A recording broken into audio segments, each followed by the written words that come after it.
ዛሬ አሜሪካን የምናውቃት የዓለም ፖሊስ፣ የኢኮኖሚ ኃያል እና ዘመናዊዋ የሮም ኢምፓየር ብለን ነው። ነገር ግን ይህ ሁሉ ከመሆኑ በፊት ይህቺ ምድር ለቀሪው ዓለም የተዘጋች ምስጢራዊ ዓለም ነበረች። ከአውሮፓውያን ወረራ በፊት ሰሜን አሜሪካ ባዶ አልነበረም። ለሺህ ዓመታት የኖሩ ውስብስብ መንግሥታትና ባህል የነበራቸው በሚሊዮን የሚቆጠሩ ነባር ሕዝቦች ኔቲቭ አሜሪካንስ ይኖሩባት ነበር። እነሱ ምድሪቱን ያውቋታል፣ ያከብሯታል፣ ይገዙዋታል። ነገር ግን ታሪክ የጨካኞችን ነው። በ15ኛው ክፍለ ዘመን አውሮፓውያን ወርቅና ሥልጣን ፍለጋ ወደ ባሕር ወጡ። ከሁሉም ቀድሞ ይህችን ምድር የረገጠው ግን ኮሎምበስ አልነበረም። ከ500 ዓመታት በፊት ሌይፍ ኤሪክሰን የተባለ ቫይኪንግ ከግሪንላንድ ተነስቶ አሜሪካን አይቷት ነበር። ነገር ግን ታሪክ አልመዘገበውም። ዓለምን የቀየረው ቅጽበት የመጣው ጥቅምት 1492 ዓመተ ምህረት ነው። ክሪስቶፈር ኮሎምበስ በስፔን ንጉሥ ተልኮ ህንድን እፈልጋለሁ ብሎ በስህተት አዲሱን ዓለም አገኘ። ይህ ግኝት ለስፔንና ለአውሮፓ የብልጽግና በር ሲሆን፣ ለነባር የአሜሪካ ሕዝቦች ግን የሲኦል ደወል ነበር። አውሮፓውያን ሲመቱ ብቻቸውን አልመቱም። መሳሪያ፣ ክርስትና እና ከሁሉም የከፋው በሽታ ይዘው መቱ። የአውሮፓውያን በሽታ ፈንታታና ጉንፋን የመከላከል አቅም የሌላቸውን ነባር ሕዝቦች እንደ ቅጠል አረገፋቸው። በሚሊዮን የሚቆጠሩ አለቁ።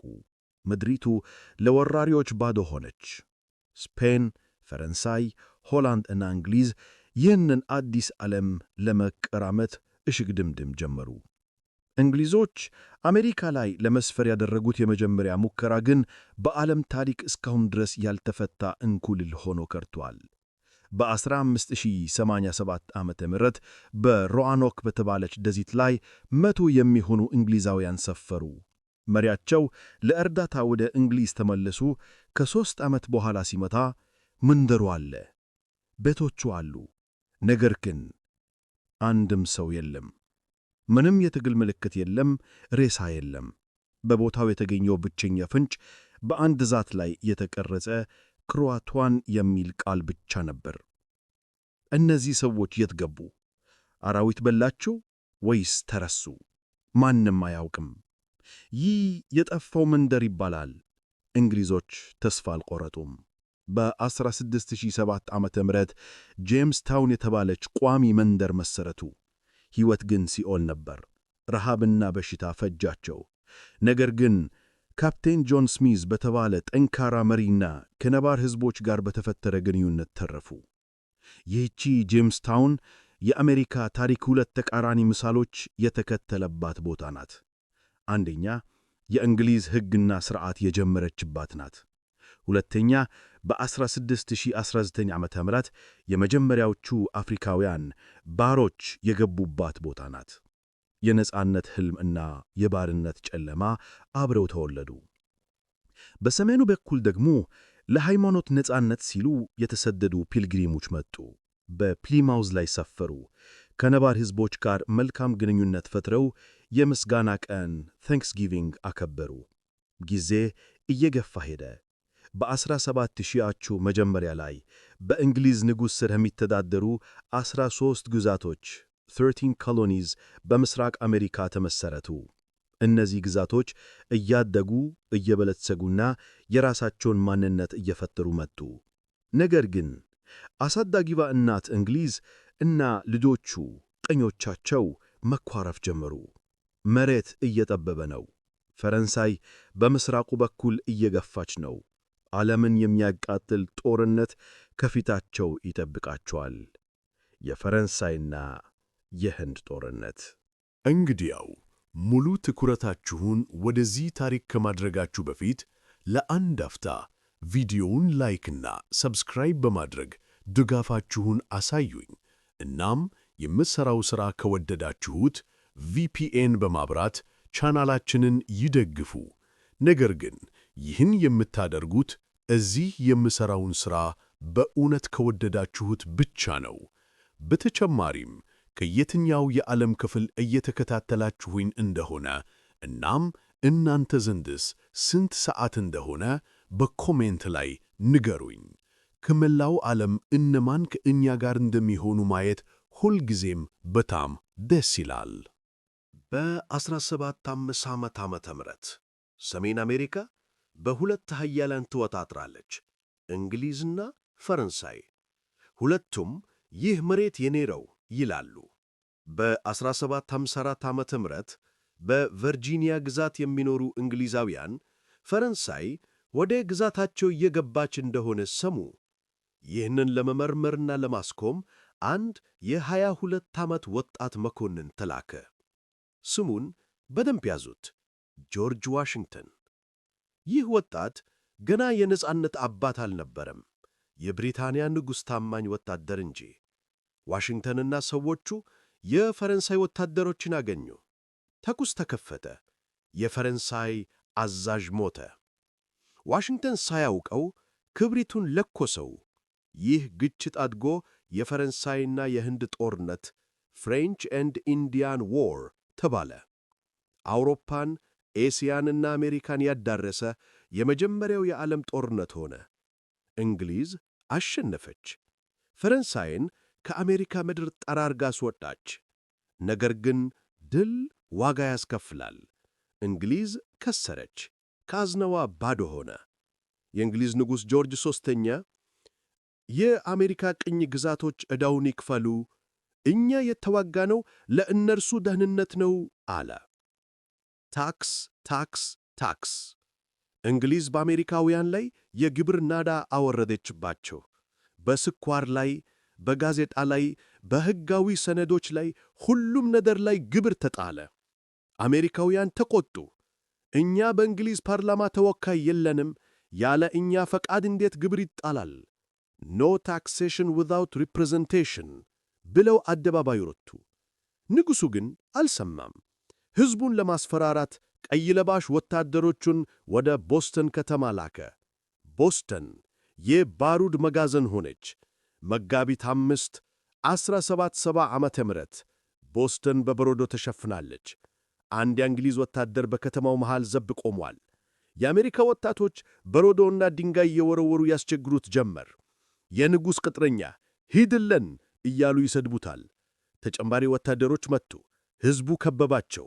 ወታደሮቹ ተደናገጡ። የሕዝቡ ጩኸታ ይሏል።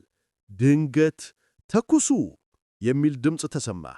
ወይም አንድ ወታደር ፈርቶ ተኮሰ። ጥሱ ሲጠራ 5 አሜሪካውያን በረዶ ላይ በደም ተነክረው ወደቁ። ከመካከላቸው አንዱ ክሪስፐስ አቲክስ የተባለ ጥቁር አሜሪካዊ ነበር። ይህ ክስተት የቦስተን እልቀት ዘ ቦስተን ማሳከር ተባለ። ይህ ደም የአሜሪካን ሕዝብ ልብ አደንደነ። ከ3 ዓመት በኋላ የአሜሪካ የነጻነት ልጆች ሳንስ ኦፍ ሊበርቲ ማታ ቦርደር ላይ ሄዱ። የእንግሊዝን ውድ የሻይ ቅጠል ሳጥኖች እየሰበሩ ባህር ውስጥ ጨመሩት። የቦስተን የሻይ ግብዣ ዘ ቦስተን ቲ ፓርቲ ተባለ። ንጉሡ አበደ። ቦስተን እንደ ምሳሌ ቅጣት አለው ብሎ ቦርደሮቹን ዘጋ። የቦስተን ሕዝብ እንዲራብ አደረገ። ነገር ግን ተቀሪውት 12 ግዛቶች አልተኙም። የቦስተን ችግር የእኛም ችግር ነው ብሎ ተሰበሰቡ። ሚያዝያ 19 1775 ዓመተ ምህረት የእንግሊዝ ጀነራል አሜሪካውያን የደበቁትን መሳሪያ ቅሙ ብሎ ጦር ላከ። ፖል ሪቬር የተባለ አርበኛ በፈረስ እየጋለበ እንግሊዞች መቱ፣ እንግሊዞች መቱ ብሎ ገበሬውን ቀሰቀሰ። በሌክሲንግተን ሜዳ ላይ 70 የሚሆኑ አሜሪካውያን ገበሬዎች የዓለማችን ኃያል ጦር ፊት ለፊት ተጋፈጡ። ማን እንደተኮሰ ማንም አያውቅም፣ ግን አንዲት ጥይት ጮኸች። ይህች ጥይት በዓለም ዙሪያ የተሰማችው ጥይት ዘ ሾት ሃርድ አራውንድ ዘ ወርልድ ተባለች። ጦርነት ተጀመረ። አሜሪካውያን ከእንግሊዝ ጋር ደም ተቃቡ። አሁን ወደ ኋላ መመለስ የለም። ቀጣዩ እርምጃ ነጻነትን ማዋጅ ነው። ጦርነቱ ተጀምረዋል፣ ግን አሜሪካውያን ምን እንደሚፈልጉ ገና አልወሰኑም ነበር። ዝም ብሎ መብት ወይስ ሙሉ ነጻነት? ሐምሌ 4 1776 ዓመተ ምህረት ፊላዴልፊያ። የአሜሪካ መሪዎች ተሰበሰቡ። ቶማስ ጄፈርሰን ብዕሩን አነሳ። በዓለም ታሪክ ታይቶ የማይታወቅ ንጉሣዊ ሥርዓትን የሚፈታትን ደብዳቤ ጻፈ። የነጻነት አዋጅ ወይም the Declaration of Independence። ሰዎች ሁሉ እኩል ሆነው ተፈጥረዋል። ሕይወት፣ ነጻነት እና ደስታን የመፈለግ መብት አላቸው። ይህ አዋጅ ለዓለም ሲነበብ አሜሪካ ራሷን የቻለች ሀገር መሆኗን አወጀች። ነገር ግን ወረቀት ጦርነትን አያሸንፍም። የእንግሊዝ ንጉሥ መልሱ ፈታን ነበር። 30,000 የሚሆኑ እጅግ የተሰለጠኑ ወታደሮችንና ሄሺያን የተባሉ ጨካኝ የጀርመን ቅጥረኛ ወታደሮችን ወደ ኒውዮርክ ላከ። ጆርጅ ዋሽንግተን እና የገበሬው ሰራዊቱ ተደመሰሱ። ኒውዮርክ ወደቀች። ዋሽንግተን እየሸሸ ወደ ኒው ጀርሲ ገባ። ሰራዊቱ ተበታተነ። ጫማ ስለሌላቸው በባዶ እግራቸው በረዶ ላይ ሲሄዱ ደም ይተዉ ነበር። ታኅሳስ 1776 ደረሰ። የዋሽንግተን ወታደሮች ተስፋ ቆረጡ። ጦርነቱ አብቅቷል፣ እንግሊዝ አሸንፋለች አሉ። ዋሽንግተን ግን አንድ የመጨረሻ የሞት ሽረት ቁማር ለመጫወት ወሰነ። ቀኑ የገና ምሽት ነው። ወንዙ በረዶ ሆኗል። አውሎ ነፋስ አለ። ዋሽንግተንና ቀሪ ወታደሮቹ በድብቅ ዴላዌር ወንዝን ከሻገሩ። በሌላኛው ማዶ የጀርመን ቅጥረኛ ወታደሮች ገናን እያከበሩ ሰክረው ነበር። ዋሽንግተን አጠቃ። በዚያች ሌሊት አሜሪካ ታምራለች። የሰከሩትን ጠላቶች ማረከ። ይህ የክንትረን ጦርነት ድል የሞተውን የአሜሪካን ተስፋ ቀስቀሰው። ፈረንሳይ ይህን ሲሰማ እንግሊዝን ለመብቀል አሁን ነው አለች። ከአሜሪካ ጎን ቆመች። ገንዘብ፣ መርከብ እና ወታደር ላከች። በ1781 ዓመተ ምህረት የመጨረሻው ምዕራፍ ዮርክታውን ላይ ሆነ። የእንግሊዝ ጀነራል ኮርንዋሊስ ተከበበ። ከፊት ለፊቱ የዋሽንግተንና የፈረንሳይ ጦር፣ ከኋላው የፈረንሳይ መርከቦች። መውጫ አጣ። እጅ ሰጠ አለ። ዓለም የምትፈራው የእንግሊዝ ጦር ለገበሬዎችና ለአብዮተኞች እጅ ሰጠ። አሜሪካ አሸነፈች። በ1783 የፓሪስ ውል ተፈረመ።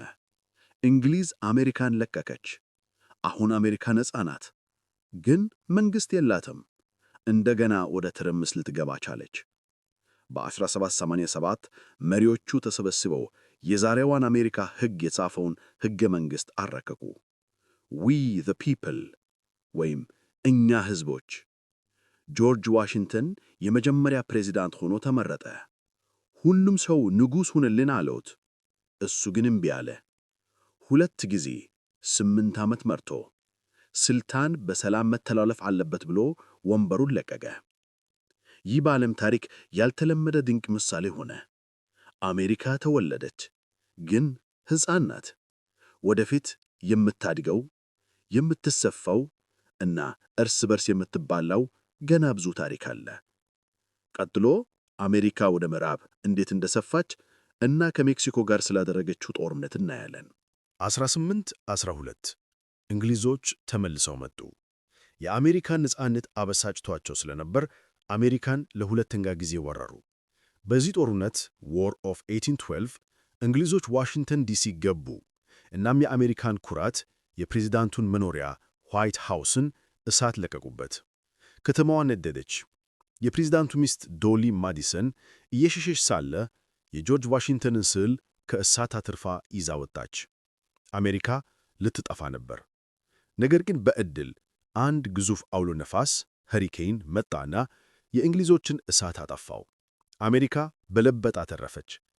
ከዚህ ጦርነት በኋላ አሜሪካውያን አዲስ መንፈስ አደረባቸው፣ ማኒፌስት ዴስቲኒ። ይህ እምነት አሜሪካ ከምስራቅ ባህር እስከ ምዕራብ ባህር፣ ከአትላንቲክ እስከ ፓሲፊክ እንድትሰፋ በእግዚአብሔር ተሰጥቷታል የሚል ነበር። ግን መሬቱ ባዶ አልነበረም። የነባር ሕዝቦች ኔቲቭ አሜሪካንስ መሬት ነበር። በ1830 ዓመት ፕሬዚዳንት አንድሩ ጃክሰን ጨካኝ ሕግ አወጣ። የህንድ ማስወጣት ሕግ፣ ኢንዲያን ሪሞቫል አክት። በሺዎች የሚቆጠሩ ቼሮኪ እና ሌሎች ጎሳዎች ከመሬታቸው በጉልበት ተፈናቅለው በክረምትና በረሃብ ተጓዙ። ይህ ጉዞ የእምባ ዱካ ትሬል ኦፍ ቲርስ ይባላል። 15,000 የሚሆኑ ንጹሐን ሰዎች መንገድ ላይ አለቁ። አሜሪካ የምዕራቡን መሬት በደም ገዛችው። አሜሪካኖች ወደ ምዕራብ ሲገፉ የሜክሲኮን ድንበር ተሻገሩ። ቴክሳስ። በወቅቱ ቴክሳስ የሜክሲኮ ግዛት ነበረች። ነገር ግን አሜሪካውያን ሰፋሪዎች በዙባት። ነፃነት እንፈልጋለን አሉ። የሜክሲኮ ጄኔራል ሳንታ አና ጦር ላክ። ቦታው አላሞ 1836 ዓ.ም። በዚች ትንሽ ምሽግ ውስጥ 200 የሚሆኑ አሜሪካኖች ዴቪ ክሮክትን ጨምሮ በሺዎች ከሚቆጠሩ የሜክሲኮ ወታደሮች ጋር ለ3 ቀናት ተዋጉ፣ ተረረፉ፣ ሁሉም አለቁ። ሳንታ አና አሸነፈ። ነገር ግን ይህ እልቂት አሜሪካውያንን አስቆጣ። አላሞን አስታውሱ፣ ሪሜምበር ዘ አላሞ እያሉ ዘመቱ። ሜክሲኮን አሸነፉ፣ ቴክሳስን ወሰዱ። ይህም አልበቃ ብሎ በ1846 አሜሪካ ጦርነቱን ወደ ሜክሲኮ ልብ ወሰደችው። የሜክሲኮ አሜሪካን ጦርነት። ሜክሲኮ ተሸነፈች፣ ግማሽ ሀገሯን ተቀማች። ካሊፎርኒያ፣ ኒው ሜክሲኮ፣ አሪዞና፣ ኔቫዳ ሁሉም አሜሪካን ግዛት ሆኑ። አሜሪካ ግዙፍ ሆነች። ነገር ግን ይህ አዲስ መሬት እርግማን ይዞ መጣ። በዚህ አዲስ መሬት ላይ ባርነት ይፈቀድ ወይስ ይከለከል የሚለው ጥያቄ ሀገሪቱን ለሁለት ከፈላት። ወንድም በወንድሙ ላይ ይነሳል። የአሜሪካ የእርስ በርስ ጦርነት በሩን እያንቋቋ ነው። አሜሪካ አደገች፣ ሰፋች። ነገር ግን በሆዷ ውስጥ ካንሰር ተሸክማ ነበር። ባርነት። በደቡብ ያሉት ግዛቶች ጥቁር ባሪያ ከሌለን ኢኮኖሚያችን ይሞታል ይላሉ። በሰሜን ያሉት ደግሞ ይህ የሰይጣን ሥራ ነው፣ መቆም አለበት ይላሉ። ውጥረቱ እንደ አሮጌ ገመድ እየተወጠረ መጣ። በዚህ ጊዜ አንድ እብድ የሚመስል ሰው ተነሳ። ጆን ብራውን። ይህ ሰው ባርነትን የማጠፋው በስብከት ሳይሆን በሰይፍ ነው ብሎ የሚያምን ነበር።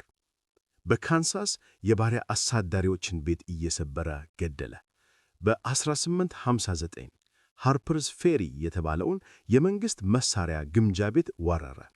ዓላማው ባሮችን አስታጥቆ ደቡብን በእሳት ማቃተል ነበር። ግን አልተሳካለትም።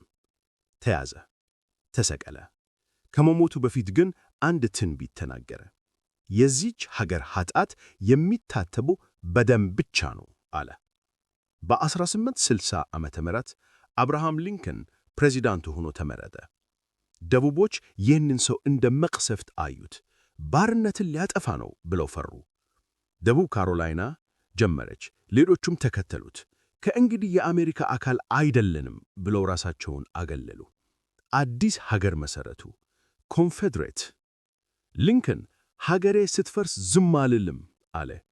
ሚያዝያ 12 1861 ዓመተ ምህረት ፎርት ሳምተር። የደቡብ ጦር የአሜሪካን ሰንደቅ ዓላማ በሚያውለበልብ ምሽግ ላይ ተኩስ ከፈተ። ጦርነቱ ተጀመረ። ይህ ጦርነት ጣራ አልነበረም። አባት ከልጁ፣ ወንድም ከወንድሙ ጋር ተዋጋ። ለ4 ዓመታት አሜሪካ በደም ታጠበች። 600,000 ወታደሮች አለቁ። ይህ ቁጥር አሜሪካ በሌሎች ጦርነቶች ከገበረችው ሁሉ ይበልጣል። ሊንከን በጦርነቱ መካከል ታሪካዊ ውሳኔ አሳለፈ። የባርነት ነፃነት አዋጅ፣ ኢማንሲፔሽን ፕሮክላሜሽን። ከዛሬ ጀምሮ ባሮች ሁሉ ነፃ ናቸው አለ። ጦርነቱ የሀገር አንድነት ብቻ ሳይሆን የሰው ልጅ ነፃነት ጦርነት ሆነ። በ1865 ዓመተ ምህረት የሰሜኑ ጀነራል ዩሊሲስ ግራንት የደቡቡን ጀነራል ሮበርት ሊን አሸነፈው። ደቡብ እጅ ሰጠች። ባርነት አከተመ። አሜሪካ እንደገና አንድ ሆነች። ሕዝቡ በደስታ ሰከረ። ሊንከን ጀግና ሆነ። ነገር ግን ድሉ ከተበሰረ ከጥቂት ቀናት በኋላ ሚያዝያ 14 1865 ዓመተ ምህረት ፕሬዚዳንት ሊንከን ከባለቤቱ ጋር ቲያትር ሊያይ ሄደ።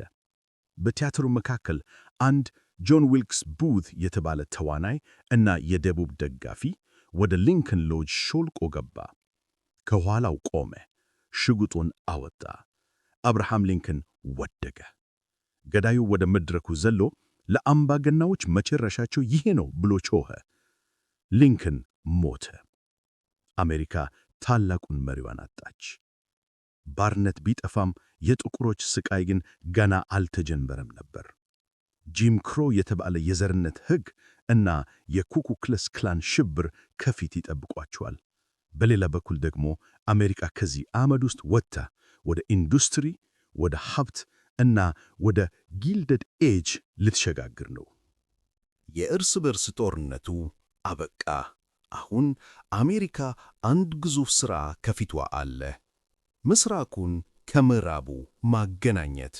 በ1860ዎቹ አንድ ታላቅ ፕሮጀክት ተጀመረ፤ አህጉር አቋራጭ የባቡር ሐዲድ። ከምስራቅ አይሪሽ ስደተኞች፣ ከምዕራብ ደግሞ ቻይናውያን ሠራተኞች ተቀጠሩ። ተራራ እየበሱ በረዶ እየጠረጉ ከነባር ሕዝቦች ጋር እየተዋጉ ሐዲዱን ዘረጉ። በ1869 ሁለቱ መስመሮች ዩታ ላይ ተገናኙ። አንድ የወርቅ ሚስማር ተመታ። አለቀ። ድሮ ወራት ይፈጅ የነበረው ጉዞ አሁን በሳምንት አለቀ። አሜሪካ በእውነት አንድ ሀገር ሆነች። ነገር ግን ባቡሩ የደረሰበት ቦታ ሁሉ ሕግ አልነበረም። ይህ ዘመን ዱርዬው ምዕራብ ወይም the Wild West ይባላል። ሕግ የሌለበት፣ ጠመንጃ ያነገብ በሚገዛበት ዘመን። ባንክ መስረፍ፣ በሬ ማርባት እና ቁማር የዕለት ተዕለት ሥራ ነበር።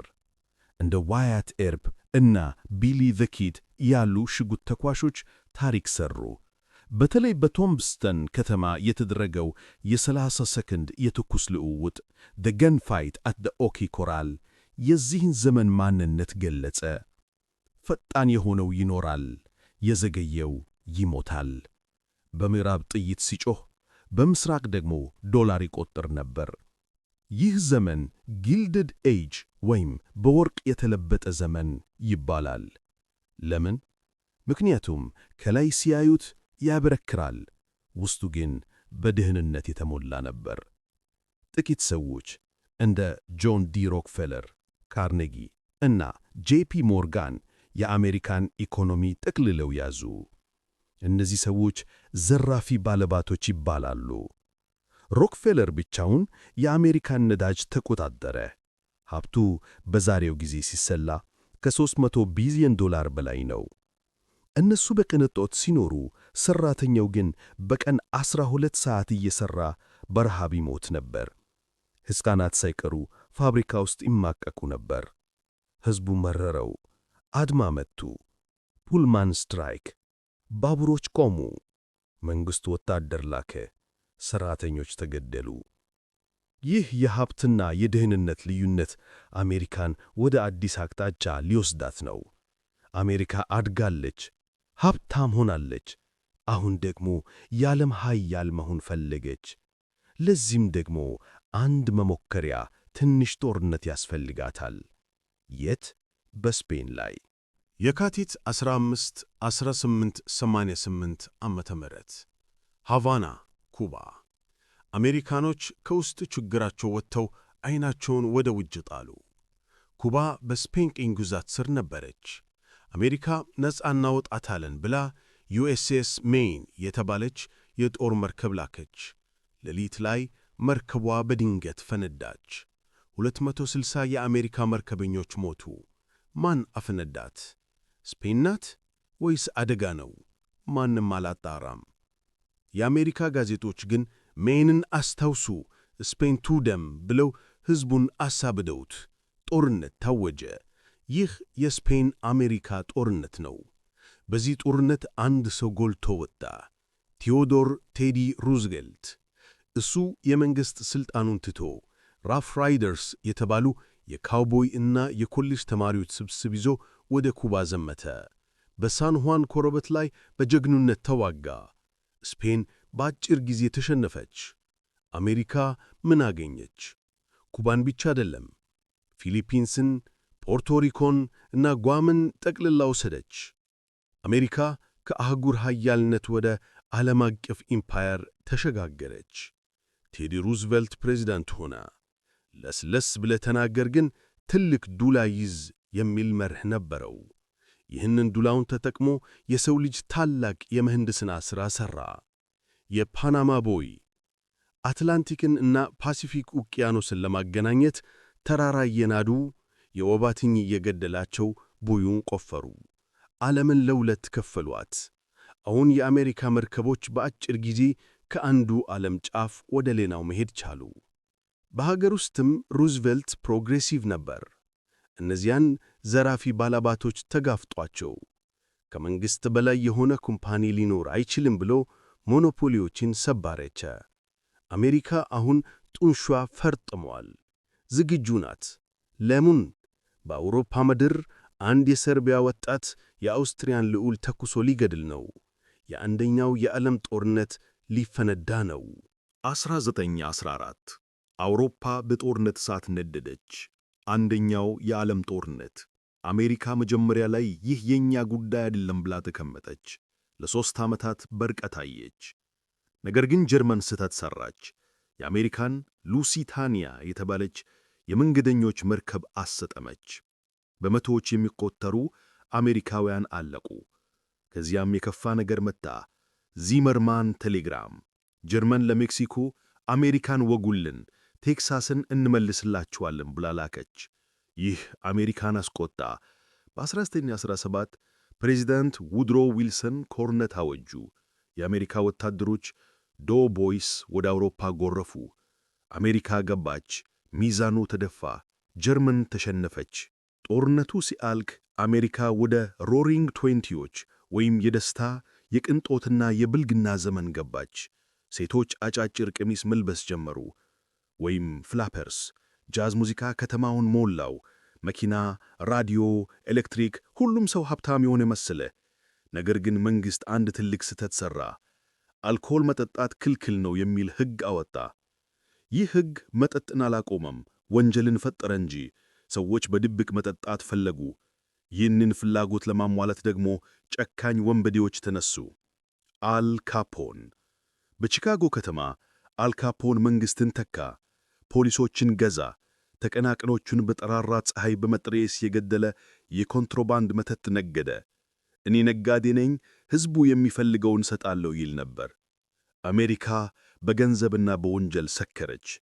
ይህ ድርጊት መቼም አይቆይም ብለው አሰቡ፣ ግን ተሳስተው ነበር። ጥቅምት 24 ዓመት 1929 ጥቁር ሐሙስ የኒውዮርክ የአክሲዮን ገበያ ተንኮታኩቶ ወደቀ። በአንድ ቀን የሰዎች ሀብት ጥቢያ ሆነ። ሚሊዮኔሮች ባዶ እጃቸውን ቀሩ። አንዳንዶቹ በድንገት ከሕንፃ ላይ ዘለው ራሳቸውን አጠፉ። ድርጊቱ አበቃ። ባንኮች ተዘጉ። ፋብሪካዎች ቆሙ። አሜሪካ ወደ ታላቁ የኢኮኖሚ ድቀት ገባች። ሕዝቡ የሚበላው አጣ።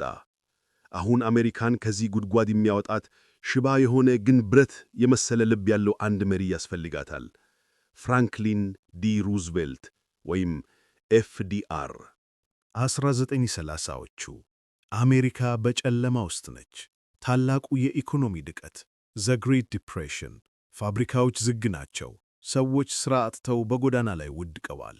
ከዚህም የባሰ ተፈጥሮ ጨከነች። በምዕራብ የአቧራ ሳህን የተባለ ደርቅ መጣ። አውሎ ነፋስ አፈሩ እየጠረገ ሰማዩን አጨለመው። ገበሬዎች ተሰደዱ። አሜሪካ ተንበረከከች። በዚህ ተስፋ አስቁራጭ ሰዓት አንድ ሰው በተሽከርካሪ ወንበር ላይ ሆኖ መጣ። ፍራንክሊን ዲ ሩዝቬልት። የምንፈራው ነገር ቢኖር ፍርሃትን ብቻ ነው አለ። ኒው ዲል የተባለ ፕሮግራም አወጣ። መንግሥት ሕዝቡን ቀጠረ። መንገድ ሠሩ፣ ግድብ ገነቡ፣ ሁቨር ግድብ፣ ትምህርት ቤት አነጹ። አሜሪካ ቀስ በቀስ ማገገም ጀመረች። ነገር ግን በባህር ማዶ ሌላ ማዕበል እየመጣ ነበር። ሂትለር አውሮፓን እያቃጠለ ነው። ያፓን ኤስያን እየወረረች ነው። አሜሪካ ይህ አይመለከተንም አለች። ግን ያፓን የተለየ ሐሳብ ነበራት። ታኅሳስ 7 1941 ዓመተ ምህረት እሁድ ጠዋት ሃዋይ ፐርል ሃርበር የአሜሪካ ወታደሮች ተኝተዋል። ድንገት ሰማዩ በጃፓን የጦር ጄቶች ተሸፈነ። ቦምብ ዘነበ። የአሜሪካ የጦር መርከቦች ወደብ ላይ እንዳሉ ጋዩ። 2400 አሜሪካውያን በሰዓታት ውስጥ አለቁ። ፕሬዚዳንት ሩዝቬልት ይህንን ቀን የክህደት ቀን a date which will live in infamy አሉት። አሜሪካ ከእንቅልፏ ነቃች። የተኛውን አንበሳ ቀስቀሱት። አሜሪካ ወደ ሁለተኛው የዓለም ጦርነት ገባች።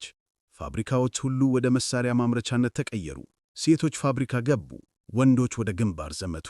በአውሮፓም በዲ-ዴይ ላይ የአሜሪካ ወታደሮች የናዚን ምሽግ ሰብረው ገቡ።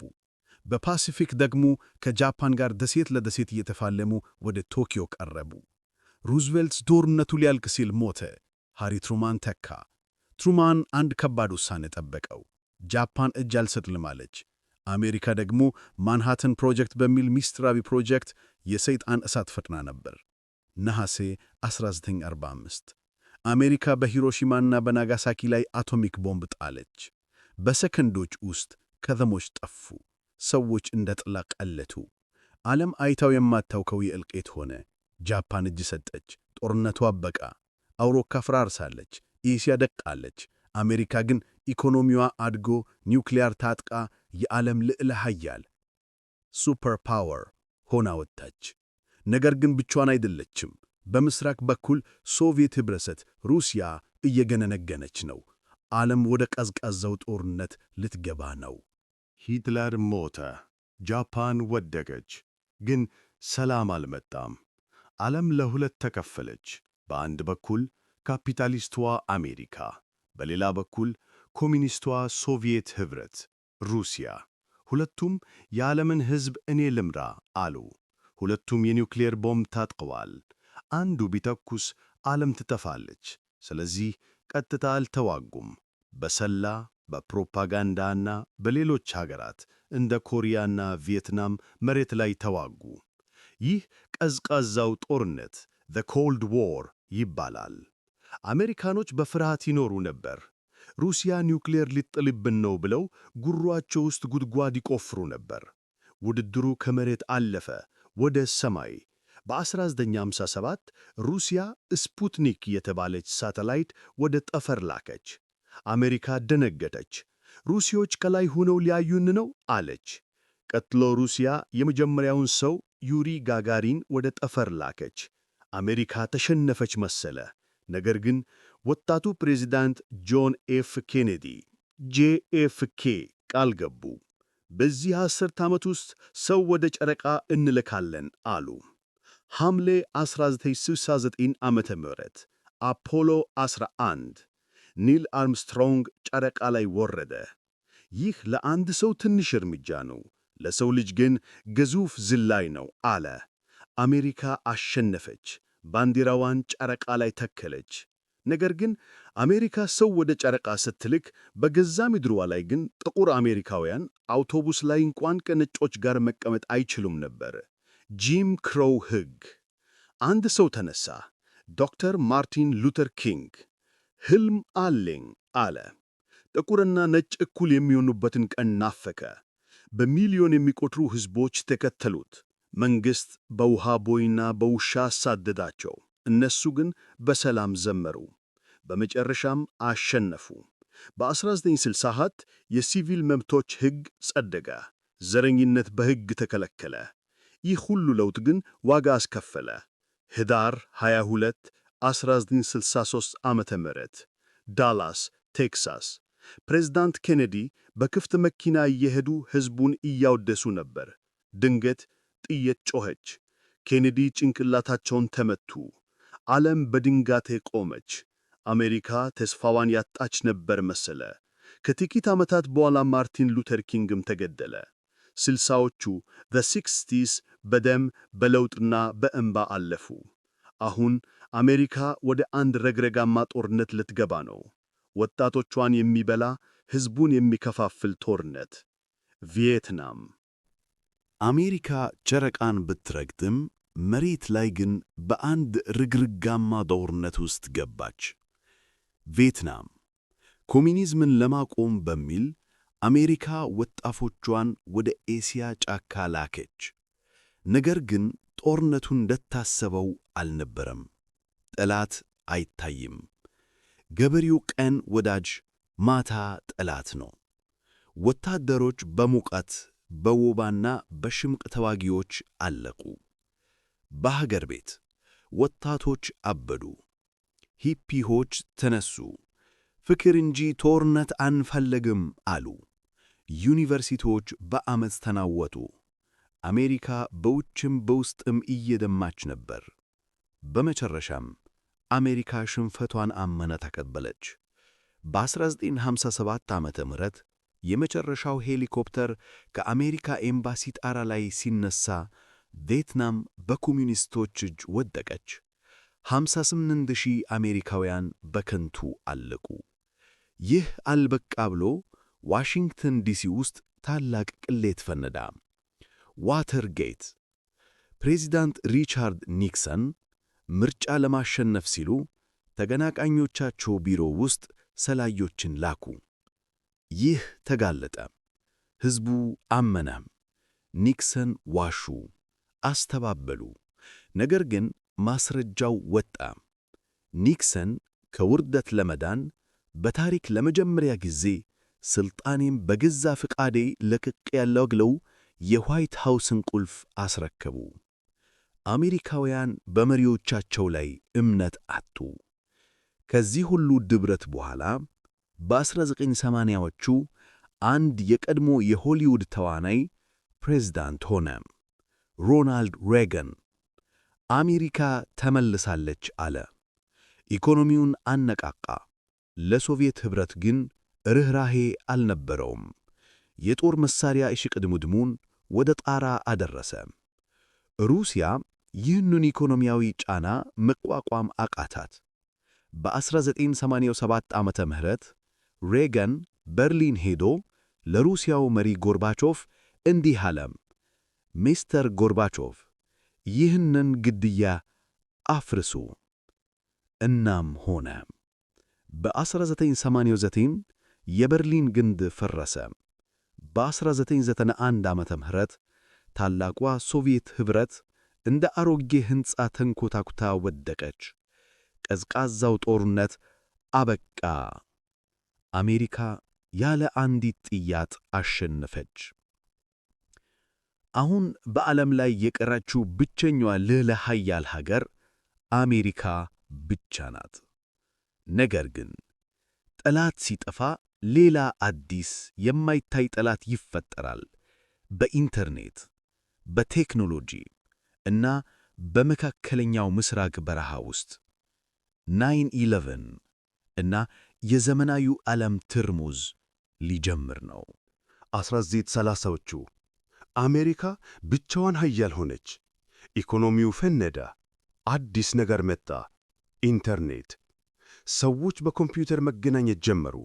ቢል ጌትስ፣ ማይክሮሶፍት እና ስቲቭ ጆብስ አፕል ዓለምን ቀየሩት። ሁሉም ነገር ሰላምና ብልጽግና ይመስል ነበር። ነገር ግን ይህ ሰላም ከማዕበል በፊት ያለ ጸጥታ ነበር። መስከረም 11 2001 ዓ.ም ሴፕቴምበር 11 2001 ኒውዮርክ ከተማ ጠዋት። ዓለም በድንጋጤ አፈጠጠች። ሁለት የመንገደኞች አውሮፕላኖች በአሸባሪዎች ተጠልፈው የአሜሪካን የኢኮኖሚ ምልክት የሆኑትን የዓለም ንግድ ማዕከል ሕንፃዎች መታቸው። ሕንፃዎቹ ፈራረሱ። 3,000 ንጹሐን ሰዎች በአንድ ቀን አለቁ። ፕሬዚዳንት ጆርጅ ቡሽ አወጁ፣ ከእኛ ጋር ያልሆነ ከአሸባሪዎች ጋር ነው። አሜሪካ ቆሰለች። ቁስሏን ለማከም ደግሞ ጦርነት መረጠች። የሽብር ጦርነት፣ ዋር ኦን ቴረር። አፍጋኒስታንን ወረረች። ቀጥሎ ኢራቅን ወረረች። ሳዳም ሁሴንን አጠፋች። ነገር ግን ጦርነቱ ማልቂያ አልነበረውም። በ2008 ዓመተ ምህረት አሜሪካ በኢኮኖሚ ቀውስ ውስጥ ወደቀች። ባንኮች ከሰሩ። ሕዝቡ ለውጥ ፈለገ። አንድ ታሪክ ተሠራ። ባራክ ኦባማ የአሜሪካ የመጀመሪያው ጥቁር ፕሬዝዳንት ሆኑ። የስ ዊ ካን አሉ። አሜሪካ የዘረኝነትን ቁስል የሻረች መሰለ። ነገር ግን የፖለቲካው ልዩነት እየሰፋ መጣ። 2016 ዓመተ ምህረት ዶናልድ ትራምፕ መጡ። አሜሪካን እንደገና ታላቅ እናደርጋለን ማጋ አሉ። ሀገሪቱ ለሁለት ተከፈለች። ከዚያም ኮቪድ-19 መጣ። ዓለም ተዘጋች። አሜሪካ ተፈተነች። በ2021 ዓመተ ምህረት በታሪክ ታይቶ የማይታወቅ ነገር ተፈጠረ። የትረምፕ ደጋፊዎች ምርጫው ተጭበርብሯል ብለው የአሜሪካን ምክር ቤት ካፒቶል ሂል ወረሩ። የዴሞክራሲ እናት የምትባለዋ ሀገር እርስ በርስ ልትበላላ ደረሰች። በመጨረሻም ጆ ባይደን ሥልጣን ያዙ። ዛሬ አሜሪካ 33.4 ሚሊዮን ሕዝብ ያላት የተለያየ ዘር፣ ቀለምና እምነት የያዘች ግዙፍ ሀገር ናት። በባዶ መሬት ተነስታ፣ በነባር ሕዝቦች እልከት ላይ ተገንብታ፣ በባርነት አድጋ፣ በነጻነት ታግላ ዓለምን የተቆጣጠረች ሀገር። አሜሪካ ፍጹም አይደለችም። ታሪኳ በደምና በክብር የተሞላ ነው። ነገር ግን አንድ ጥያቄ ይቀራል። ይህች ዘመናዊ ሮም የውስጥ ልዩነቷንና የውጭ ተቀናቃኖቿ እንደ ቻይና ያሉትን ተቋቁማ የዓለም መሪ ሆና ትቀጥል ይሆን? ወይስ እንደ ታላላቅ ኢምፓየሮች ሁሉ የእሷም ጀንበር ልትጠልቅ ነው? ይህ አጠቃላይ የአሜሪካ ታሪክ ነው።